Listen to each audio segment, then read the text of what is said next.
Friends, मैं पूनम स्वागत करती हूँ एयरलाइंस की आज की बड़ी खबरों में। आज की एयरलाइंस की खबरों की शुरुआत करते हैं और एयरलाइन से पहली बड़ी खबर ले लेते हैं एयर इंडिया से। एयर इंडिया जो कि इस समय कर्ज के तले दबी हुई है, यहाँ पर एयर इंडिया फिर दोबारा से 6,150 करोड़ रुपए का लोन लेने वाली है। आपको बताना चाहेंगे कि इससे पहले भी एयर इंडिया के ऊपर तकरीबन 50,000 करोड़ रुपए से ज़्यादा का कर्ज बकाया है, जो कि एयर इंडिया ने अभी तक नहीं दिया है। इसके बावजूद भी एयर इंडिया यहां पर 6,150 करोड़ रुपए का नया कर्ज ले रही है। एयर इंडिया इतनी बड़ी राशि को कई चरणों में उठाने वाली है और इन सभी पैसों से नए एयरक्राफ्ट लेने की तैयारी कर रही है। फ्रेंड्स, आपको नहीं पता तो आपको बता दें कि एयर इंडिया यहां पर गवर्नमेंट की ही कंपनी है और भारत सरकार इस एयर इंडिया को पिछले 2 साल से बेचने की कोशिश कर रही है, लेकिन एयर इंडिया को अभी तक कोई भी खरीदार नहीं मिल पाया है। एयरलाइन से अगली अपडेट निकलकर सामने आ रही है स्पाइसजेट से। स्पाइसजेट ने यहां पर नए सीईओ को नियुक्त कर लिया है। स्पाइसजेट के नए सीईओ यहां पर संजीव तनेजा को रखा गया है, जो कि इससे पहले मुंबई इंटरनेशनल एयरपोर्ट में सीएफओ की पोजीशन पर काम करते थे। आपको बताना चाहेंगे कि मौजूदा समय में स्पाइसजेट की हालत बहुत ही ज़्यादा खराब है। यहाँ पर नए सीएफओ के ऊपर स्पाइसजेट को घाटे से बाहर निकालने की जिम्मेदारी होगी। चलते हैं अगली बड़ी अपडेट की तरफ, जो कि आ रही है नए एयरपोर्ट की तरफ से। आपको पता होगा कि यूएई में आईपीएल के खत्म होने के बाद अब सभी टीमें अपने अपने घरों की तरफ वापस लौट रही हैं। ऐसे में यहाँ पर जूही चावला की तरफ से एक लेटेस्ट ट्वीट करके ये बताया गया है कि वह इस समय किसी एयरपोर्ट पर फंस चुकी है, जिसके लिए उन्होंने एयरपोर्ट अथॉरिटी ऑफ इंडिया को लिखा है और उनसे रिक्वेस्ट किया है कि और भी ज़्यादा अधिकारियों की नियुक्ति एयरपोर्ट पर करें, जिससे कि लोगों को ट्रैवलिंग में आसानी हो सके। इसकी जानकारी उन्होंने अपने ट्विटर हैंडल अकाउंट से ट्वीट करके दी है। साथ ही साथ उन्होंने इसके ऊपर एक वीडियो भी शेयर किया है और एयरपोर्ट अथॉरिटी ऑफ इंडिया से रिक्वेस्ट किया है। हालांकि इस पूरे ट्वीट में जूही चावला ने किसी भी एयरपोर्ट का नाम मेंशन नहीं किया है। एयरलाइन से अगली खबर निकलकर सामने आ रही है स्पाइसजेट की तरफ से। स्पाइसजेट यहां पर यूएई के लिए और भी नई उड़ानों को जोड़ रही है। स्पाइसजेट की सभी नई उड़ानें 26 नवंबर से स्टार्ट हो जाएंगी। आपको बताना चाहेंगे कि स्पाइसजेट के लिए यूएई 12वां इंटरनेशनल डेस्टिनेशन है, जहां पर स्पाइसजेट इस समय अपनी फ्लाइटों को ऑपरेट करने वाली है। एयरलाइन से अगली अपडेट आ रही है यहां पर अमीरात को लेकर। फ्रेंड्स, मौजूदा समय में दुनिया भर की एयरलाइंस कंपनियों में घाटे हो रहे हैं और इन घाटे को पूरा करने के लिए सभी एयरलाइंस कंपनियां अपने अपने तरीके से कोशिश कर रही है। अमीरात एयरलाइंस कंपनी, जो कि खुद एक दुबई की एयरलाइंस कंपनी है, अमीरात से ये खबर आ रही है कि मौजूदा समय में कंपनियों के घाटे को पूरा करने के लिए दुबई की सरकार अमीरात को पूरी मदद कर रही है। एक अंदाजे के अनुसार अमीरात को इस समय तकरीबन 3.4 बिलियन यूएस डॉलर का घाटा हो सकता है, जिसमें अमीरात पहले ही 3.2 मिलियन डॉलर का घाटा कर चुकी है। ऐसे समय में वहां की खुद की सरकार एयरलाइंस कंपनी की मदद कर रही है, यानी कि एयरलाइंस कंपनियां काफी जल्दी अपने घाटे से बाहर निकल सकती है और साथ ही साथ इससे आम एम्प्लॉइयों को भी जॉब से निकाले जाने का खतरा नहीं रहेगा। लेकिन फ्रेंड्स, दुनिया की बहुत सारी एयरलाइंस कंपनियां हैं जो कि इस समय बंद होने के कगार पर है या फिर वह एयरलाइन कंपनी बंद हो रही है। एयरलाइन से अगली अपडेट ले लेते हैं इंडिगो को लेकर। फ्रेंड्स, मौजूदा समय में एयरलाइंस कंपनियों की बात करें तो इंडिगो सबसे टॉप पर चल रही है।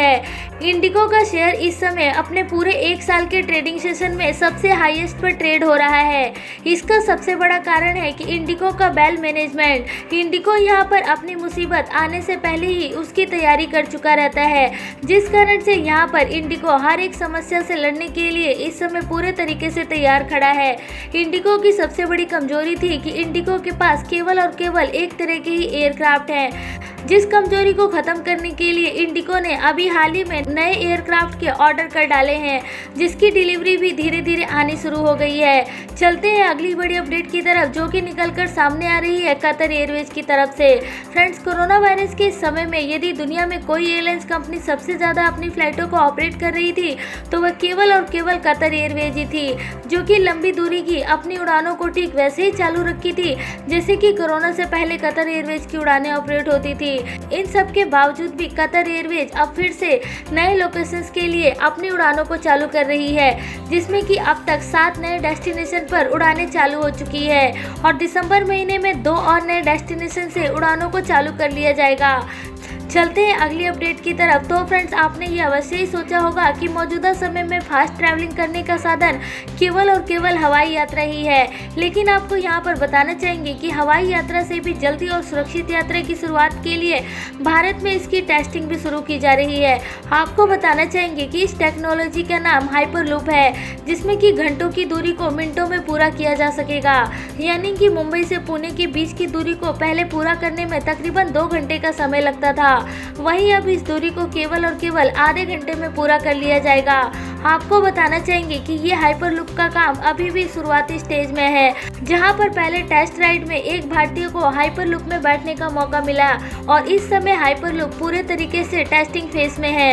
यदि भारत में हाइपरलूप आता है तो इसकी शुरुआत मुंबई और पुणे के रूट को जोड़ने के लिए किया जा सकेगा, जिसकी दूरी को हाइपरलूप की मदद से केवल आधे घंटे में ही कंप्लीट करने का दावा किया जा रहा है।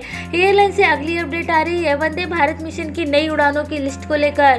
फ्रेंड्स, यहाँ पर सऊदी अरेबिया में जेदा की एम्बेसी ने ये लेटेस्ट ट्वीट करके जानकारी दी है कि एयर इंडिया आने वाले समय में 15 नवंबर से दिसंबर महीने तक अपनी नई अंतर्राष्ट्रीय उड़ानों की शुरुआत जेदा से भारत के लिए करने वाली है।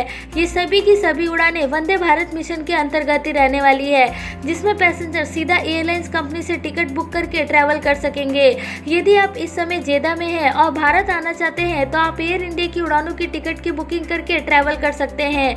इनके फ्लाइट का किराया भी तकरीबन 1361 रियाल तक पड़ सकता है। इन सब के अलावा आपको बताना चाहेंगे कि एयर इंडिया की वंदे भारत मिशन की उड़ानों के माध्यम से अब तक तकरीबन 11 लाख लोगों को मदद पहुंच चुकी है, जिसमें कि तकरीबन 8700 से ज़्यादा फ्लाइटों को ऑपरेट किया गया है, जिसमें भारत में लोगों को लाने के साथ साथ भारत से दूसरे देशों में भी लोगों को भेजने का काम किया गया है। लेकिन फ्रेंड्स, आपको बताना चाहेंगे कि एयर इंडिया की वंदे भारत मिशन की उड़ानों के ऊपर कई तरह के दूसरे सवाल भी खड़े होते हैं कि क्या भारत सरकार ने वंदे भारत मिशन की उड़ानों के माध्यम से आम जनता को लूटने का काम किया है, क्योंकि वंदे भारत मिशन की फ्लाइट की टिकट नॉर्मल फ्लाइट के किराए के मुकाबले काफ़ी महंगी होती है और शुरुआत में तो वंदे भारत मिशन की फ्लाइट का किराया नॉर्मल किराए से भी डबल पर बिका करता था। इसका निर्णय आप खुद से कर सकते हैं।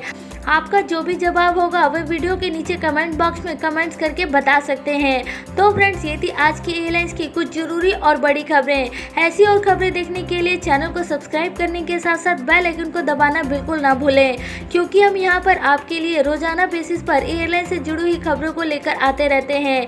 यदि आप एविएशन एक्सपर्ट हैं या फिर आप एयरलाइन से ट्रैवल करने वाले हैं तो ये सारी खबरें आपके बड़े काम की रहने वाली है। तो आप एयरलाइंस की रेगुलर न्यूज़ देखने के लिए चैनल को जरूर सब्सक्राइब करके रखें। हमारे दूसरे सोशल मीडिया चैनल का लिंक वीडियो के डिस्क्रिप्शन बॉक्स में है, वहां पर भी आप हमें फॉलो कर सकते हैं।